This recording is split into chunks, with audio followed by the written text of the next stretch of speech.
Welcome to today's Explainer. We're doing something really exciting today. We are stepping right into the shoes of a professional sell-side equity analyst to conduct a rigorous step-by-step fundamental valuation of Brink's, ticker symbol BCO. Our absolute goal here? To unlock its true intrinsic value using only the reported data and some highly disciplined modeling. We aren't just reacting to market sentiment or price action today. No, we are dismantling the financials down to the studs to see what the cash flows actually dictate. We've got a tight roadmap today. We'll start with the analyst brief, move into absolute valuation, tackle residual income and APV, navigate some of the parts and asset limitations, check out relative valuation, and wrap it all up with our synthesis.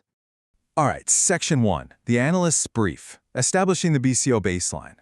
Now, if you just looked at the 5-year return of 6.57%, you might yawn a little bit. It lagged slightly. But look at the historical momentum we're seeing right now. The trailing 12-month return is absolutely surged to over 20%, well above its 10-year average of about 13%. So right out of the gate, we're looking at a company that is clearly catching a serious tailwind. Peeling back the core financials, the top line is incredibly healthy at over $5.2 billion, growing at a steady 7.34% clip. Net income has also expanded massively, boasting a 65% 5-year compound annual growth rate. But wait, here is the absolute standout metric, literally the lifeblood of our entire valuation today: free cash flow. Brink's is churning out $436.4 million in trailing free cash flow, and it's compounding at nearly 17% over 5 years. This phenomenal cash engine is exactly what's going to drive all of our subsequent models. Moving right along to Section 2, absolute valuation. Let's discount those cash flows. Okay, so the DCF is the absolute gold standard of valuation, right? It strips away all the market noise and focuses purely on future cash generation. Now, our source documents don't hand us a neat little weighted average cost of capital or WACC on a silver platter. So to build a reliable model, we have to bridge that gap by laying down some clear standardized assumptions.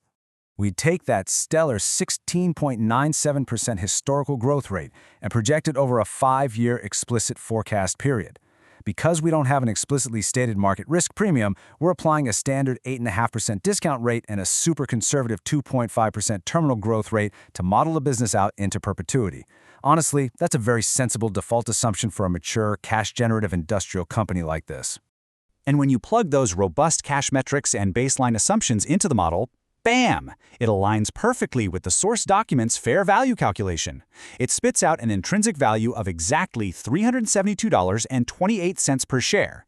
Keep that number in the back of your mind. We'll be testing it against our other models. Now let's look at this from another angle, with the dividend discount model, or DDM. The data confirms a remarkably consistent 5-year streak of dividend increases at a roughly 5% growth rate. Sure, the actual yield looks tiny, just under 1%, but look at the payout ratio. It's only 21.29%. What does that tell us? It means the dividend is incredibly safe, with massive runway to grow. This lets us model a stable DDM using an assumed 8% cost of equity, which further cements the idea that Brink's is a highly reliable compounder of capital. Okay, Section 3, residual income and APV. Time for some advanced equity and debt modeling. Let's talk residual income, which fundamentally asks, is the company generating income above its cost of equity?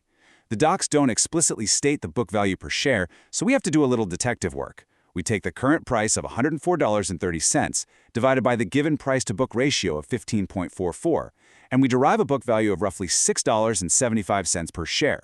When you pair that tiny book value with a sky-high 71.91% return on equity, it proves Brink's is generating simply exceptional efficiency on a very small equity base.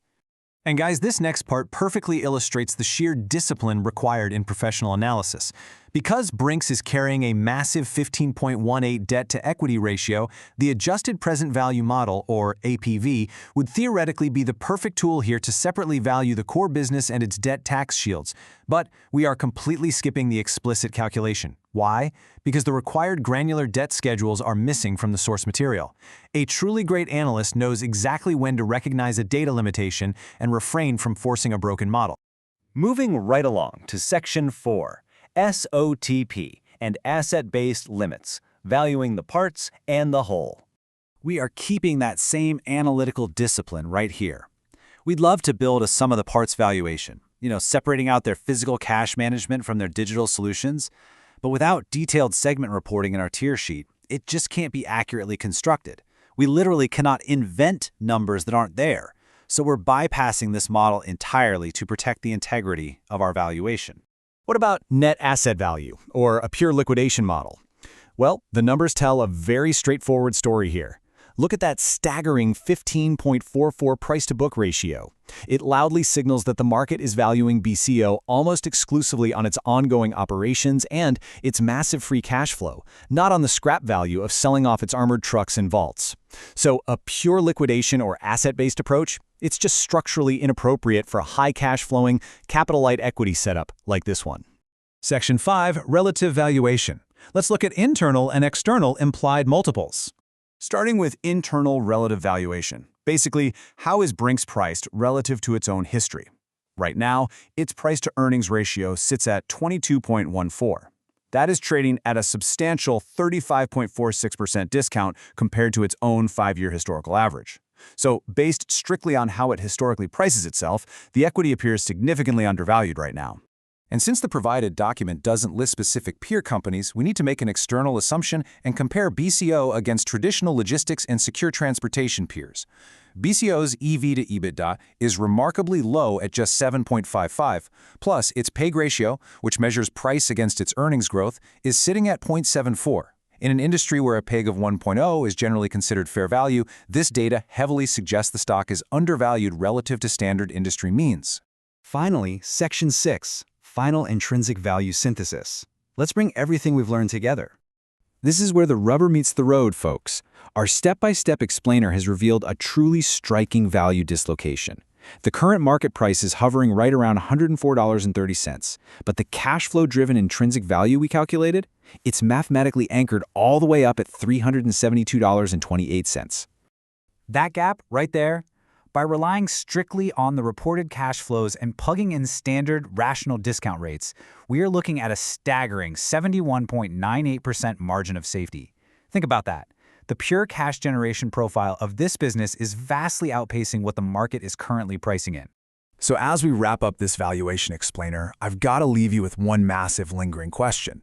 Does the broader market fundamentally misunderstand Brink's true cash flow generating power? Or is there an unstated, hidden risk out there, maybe tied to that 15x debt load we talked about, that demands a much higher cost of capital than standard models suggest? Well, the data's right there on the table.